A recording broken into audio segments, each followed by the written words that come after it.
विकास या वादों का धोखा। वसई विरार महानगर पालिका चुनाव की घोषणा हो चुकी है। 15 तारीख को मतदान और 23 तारीख से नामांकन प्रक्रिया शुरू होने वाली है।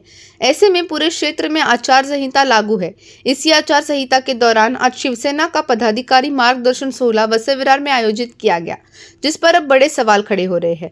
कार्यक्रम में महाराष्ट्र के उप मुख्यमंत्री एकनाथ शिंदे हेलीकॉप्टर से वसई विरार पहुंचे और विवांता होटल में आयोजित शिवसेना के पदाधिकारी मार्गदर्शन 16 में शामिल हुए। उनके आगमन के दौरान होटल के आसपास बड़े पैमाने पर बैनर और होर्डिंग लगाए गए थे, जिन पर हार्दिक स्वागत लिखा हुआ था। आरोप है कि कई होर्डिंग और बैनरों पर अनुमति क्रमांक और प्रिंटिंग विवरण का उल्लेख नहीं था, जो चुनावी नियमों का उल्लंघन माना जाता है।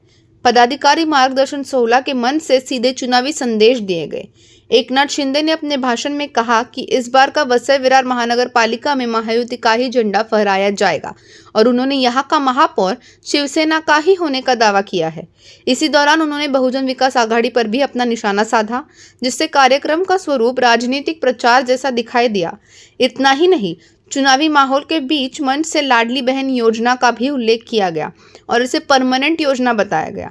चुनाव घोषित होने और आचार संहिता लागू होने के बावजूद सरकारी योजनाओं का इस तरह जिक्र किया जाना भी मतदाताओं को प्रभावित करने की कोशिश करने के रूप में देखा जा रहा है। सबसे बड़ा सवाल है कि हेलीकॉप्टर से आगमन, अगर ये राजनीतिक दौरा था तो चुनाव के समय सरकारी संसाधनों पर नियमों के तहत प्रतिबंधित है। ऐसे में ये स्पष्ट नहीं कि ये दौरा सरकारी था या राजनीतिक, और यदि राजनीतिक था तो हेलीकॉप्टर का उपयोग किस आधार पर किया गया। अब निगाहें चुनाव आयोग पर टिकी है। नियम साफ है कि आचार संहिता के दौरान बिना अनुमति बैनर, होर्डिंग, चुनावी भाषण और सरकारी योजनाओं का प्रचार प्रतिबंधित है। ऐसे में सवाल ये है कि शिवसेना का ये पदाधिकारी मार्गदर्शन 16 पर चुनाव आयोग संज्ञान लेगा या नहीं, और क्या आचार संहिता सभी के लिए समान रूप से लागू होगी। लोकसभा आपण जिंकली, विधानसभा आपण जिंकली, आता येणाऱ्या महापालिका देखील महायुतीने आपल्याला जिंकायची आहे। महायुतीचा खासदार महायुतीचा आहे, आमदारही सर्व मला वाटतं 5 महायुतीचे आहे। त्यामुळे महापालिकेत देखील महायुती आल्याशिवाय राहणार नाही, अशा प्रकारचा विश्वास या ठिकाणी मी व्यक्त करतो। दर महिन्याची ओवाळणी आपली चालू आहे का, भेटते, आणि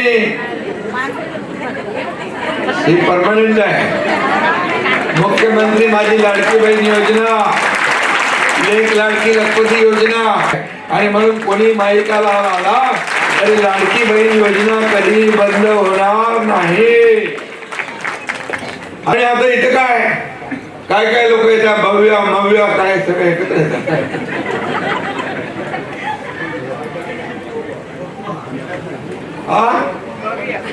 नाही, म्हणून मी आपल्याला सांगतो, नगरपालिकेमध्ये कोणी दिसत नव्हतं, विरोधकच नव्हते। चांगल्या दर्जाचं घर मिळेल, चांगल्या सोयी सुविधांयुक्त घर मिळेल, एसआरएचा विषय आहे, झोपडपट्टीचा विषय आहे, तो देखील या ठिकाणी आपण केल्याशिवाय राहणार नाही।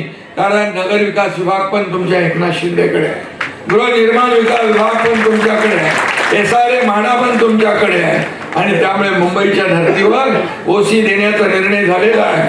तो देखील वसई विरार महापालिकेला ओसी देण्याचा निर्णय लागू करणार, हे देखील मी आपल्याला सांगायला आलेलो आहे। हे अनेक वर्ष जे या भागामध्ये फक्त विकासाच्या नावावर भकास झालेला आहे शहर, याला आपल्याला बदलायचं असेल तर शिवसेना भाजप महायुतीला या ठिकाणी जिंकून दिलं पाहिजे। महायुती म्हणून आपण या ठिकाणी निवडणूक लढू। बाकी कुठे काय अडचण आली, तुम्ही स्थानिक पातळीवर बसून चर्चा करा। अडचण आली तर मुख्यमंत्री देवेंद्रजी आणि मी त्या अडचणी दूर करू।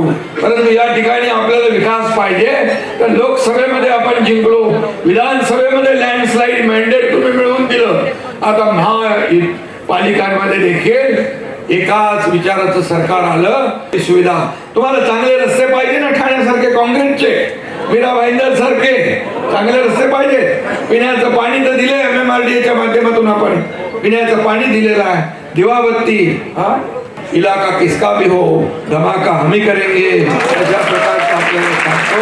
और अभी ये मौका है, ये मौका गवाएंगे तो फिर नहीं मिलेगा। शपथ घेऊया विरोधकांना चारी मुंड्या चित करण्याची, आणि शपथ घेऊया या वसई विरारवर महायुतीचा भगवा फडकवण्याची।